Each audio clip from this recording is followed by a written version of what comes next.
बाघ नख से एक ही हमले में शिवाजी ने अफजल खान का काम तमाम कर दिया। बाघ नख क्या होता है? क्या सच में बाघ के पंजे इतने घातक होते हैं? बाघ नख लंदन कैसे पहुंचा? शिवाजी और अफजल खान की दुश्मनी कैसे शुरू हुई? कौन था ये अफजल खान? ये सारे सवाल जो आपके लिए खास हो सकते हैं। नमस्ते, मैं हूं जिया, आप सभी का अभिवादन करती हूं। चैनल पर नए हैं तो प्लीज़ चैनल को सब्सक्राइब जरूर करें, वीडियो को लाइक और शेयर भी। दोस्तों, छत्रपति शिवाजी महाराज ने क्यों बनवाया था बाघ नख? बाघ के पंजों की ताकत बताती है इसकी कहानी। शिवाजी महाराज के बारे में इतिहासकारों का मानना है कि वह न सिर्फ वीर थे बल्कि चतुर भी थे।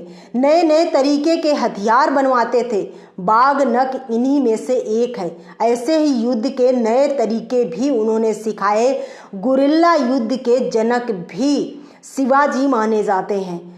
बाघ की ताकत की मिसाल भारतीय समाज में हजारों सालों से दी जाती रही है। इसी ताकत को ध्यान में रखते हुए शिवाजी महाराज ने एक हथियार बनवाया। लोहे से बने इस हथियार को बाघ के पंजों की तरह बनाया गया। बाघ नख नाम के इस हथियार का इस्तेमाल सबसे पहले शिवाजी महाराज ने किया था। बाघ नख एक तरह का हथियार है जो आत्मरक्षा के लिए इस्तेमाल किया जाता है। इसे इस तरह डिजाइन किया जाता है जिससे यह पूरी मुट्ठी में फिट हो सके। यह स्टील और दूसरी धातुओं से तैयार किया जाता है। इसमें 4 नुकीली छड़ें होती हैं जो किसी बाघ के पंजे जैसी घातक और नुकीली दिखती हैं। इसके दोनों तरफ 2 रिंग होती हैं जिससे हाथ की पहली और चौथी उंगली में पहनकर इसे ठीक तरह से मुट्ठी में फिट किया जा सके। यह इतना घातक होता है कि एक ही वार में किसी को भी मौत के घाट उतार सकता है। कहते हैं कि शिवाजी महाराज का बाघ नख मराठा साम्राज्य की राजधानी सतारा में था, लेकिन मराठा पेशवा ने 1818 ईस्वी में इसे ईस्ट इंडिया कंपनी के अधिकारी जेम्स ग्रांड डफ को दे दिया था। 1824 में डफ जब वापस लंदन गए तो वह बाघ नख को भी साथ ले गए। बाद के सालों में उन्होंने इसे म्यूजियम को दे दिया। वैसे तो शिवाजी का जीवन देश प्रेम की कहानियों से भरा हुआ है, लेकिन उनकी शौर्य गाथाओं में बाघ नख का जिक्र खूब होता है। बाघ नख नाम के हथियार ने ही शिवाजी की जान बचाई थी। उन्होंने 1659 में इसी बाघ नख से अफजल खान को मार दिया था। अब बात आती है कि अफजल खान कौन था। तो अफजल खान का असली नाम अब्दुल्ला भटारी था। लंबी चौड़ी कद काठी का अफजल खान बीजापुर के नवाब आदिल शाह और बड़ी रानी का दाहिना हाथ माना जाता था। साल 1656 में जब बीजापुर पर औरंगजेब की सेना ने हमला किया तो उससे निपटने की जिम्मेदारी अफजल खान को दी गई। उसने इससे पहले कई लड़ाइयों में जीत हासिल कर रखी थी। जदुनाथ सरकार अपनी किताब शिवाजी एंड हिज टाइम्स में लिखते हैं कि नवाब मोहम्मद आदिल शाह की मौत के बाद जब बीजापुर की गद्दी के लिए लड़ाई शुरू हुई तो अफजल खान बड़ी ताकत के रूप में उभर कर सामने आया। उसने बड़ी बेगम के कहने पर एक एक करके तीनों जनरलों को मौत के घाट उतार दिया। इससे पहले वह सिरा के राजा कस्तूरीरंगा को शांति समझौते के बहाने मार चुका था। शिवाजी और अफजल खान की दुश्मनी की भी अपनी एक अलग स्टोरी है दोस्तों। शिवाजी और अफजल खान की दुश्मनी शिवाजी के पिता शाहजी राजे भोसले से शुरू होती है। वह भी बीजापुर सल्तनत के लिए काम किया करते थे। बाद में शाहजी राजे भोसले और अफजल खां के बीच अनबन हुई तो उन्हें जंजीर में जकड़कर बीजापुर लाया गया। साल 1654 में शिवाजी के बड़े भाई संभाजी की हत्या में भी अफजल खां का हाथ था। शिवाजी जब गद्दी पर बैठे तो बीजापुर में उनकी गतिविधियां बढ़ गईं। इससे बीजापुर की बड़ी बेगम घबरा गई।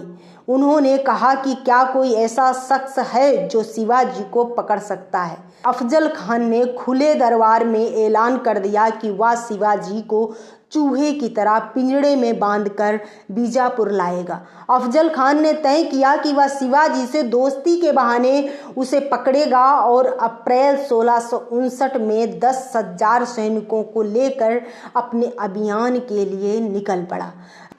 रास्ते में वह जहां तहां मंदिरों को भी तोड़ता गया। शिवाजी को अफजल खान की हर हरकत की खबर थी।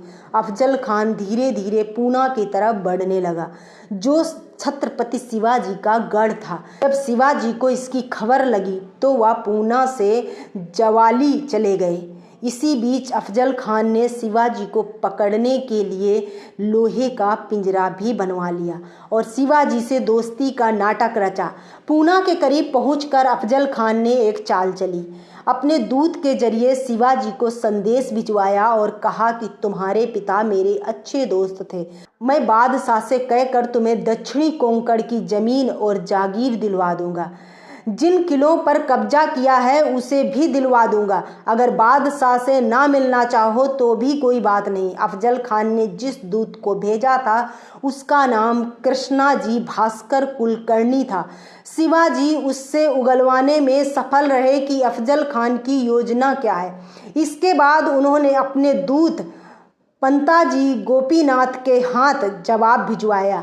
जवाब में लिखा, आपने जो दयालुता दिखाई है उसके लिए हमेशा आभारी रहूँगा। आप जवाली आइए और यहाँ के जंगल का वैभव देखिए।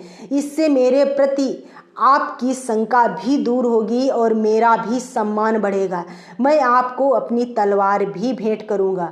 अफजल खान शिवाजी के जाल में फंस गया। उसने जवाली जाने का फैसला ले लिया। 10 नवंबर 1659 को प्रतापगढ़ किले के नीचे एक पहाड़ी पर अफजल खान और शिवाजी की मुलाकातें तय हुई। प्लान के मुताबिक अफजल खान एक पालकी में किले के नीचे लगे सामियाने में अपने कुछ करीबी सैनिकों के साथ पहुंचा। शिवाजी को भी अपने साथ चुनिंदा सैनिकों को लाने की अनुमति थी। छत्रपति शिवाजी ने मां भवानी की पूजा के बाद सफ़ेद पोशाक पहनी, उसके नीचे लोहे का बख्तर पहना, सिर की रक्षा के लिए पगड़ी के नीचे लोहे की टोपी पहनी, दाहिने हाथ की आस्तीन के नीचे बिछुआ, एक तरह का हथियार, और बाएं हाथ में बागनक, ताकि किसी की नज़र ना पड़े। शिवाजी जब अफजल खान से मिलने पहुंचे और उससे गले मिलने लगे तो शिवाजी को महसूस हुआ कि अफजल खान ने अपने बाएं हाथ से उनकी गर्दन दबोच ली है। दाहिने हाथ से उन पर वार करना शुरू कर दिया। चूंकि शिवाजी ने बख्तर पहन रखा था इसलिए उन पर हमले का कोई असर नहीं हुआ। अचानक शिवाजी बिजली की गति से मुड़े और अपनी बाईं कलाई छुड़ाते हुए हथेली में छिपा बागनक अफजल खान की पीठ में घोंप दिया। अफजल खान के अंगरक्षकों ने उसे सामियाने से निकालकर पालकी में बैठाया और वहां से भागने लगे। इसके बाद शिवाजी के सैनिकों ने पीछा कर उसे पालकी से गिरा दिया और सिर काट डाला। इस तरह शिवाजी ने अपने पिता के अपमान और अपने भाई की हत्या का बदला ले लिया। शिवाजी का बागनक ईस्ट इंडिया कंपनी के अधिकारी जेम्स ग्रांट डब के जरिए लंदन पहुंचा। डब अंग्रेजी हुकूमत के दौरान सतारा जिले में कंपनी एजेंट हुआ करते थे। जेम्स ग्रांट डब के पास बागनक कैसे पहुंचा, इसके बारे में कोई ठोस जानकारी नहीं मिलती है। कुछ इतिहासकार कहते हैं कि मराठों के अंतिम पेशवा बाजीराव द्वितीय जब तीसरे आंग्ल मराठा युद्ध में हारे तो 1818 में अंग्रेजों के सामने आत्मसमर्पण कर दिया। संभव है कि इसी दौरान उन्होंने बागनक डब को सौंप दिया हो। कई जगह यह भी दावा मिलता है कि डब को बागनक खुद पेशवा प्रधानमंत्री ने दिया था। शिवाजी के इस वीरता की कहानी यहीं खत्म होती है। वीडियो पसंद आए तो वीडियो को लाइक शेयर कमेंट करें, चैनल को सब्सक्राइब जरूर करें। मिलती हूँ अगली वीडियो में, तब तक के लिए धन्यवाद।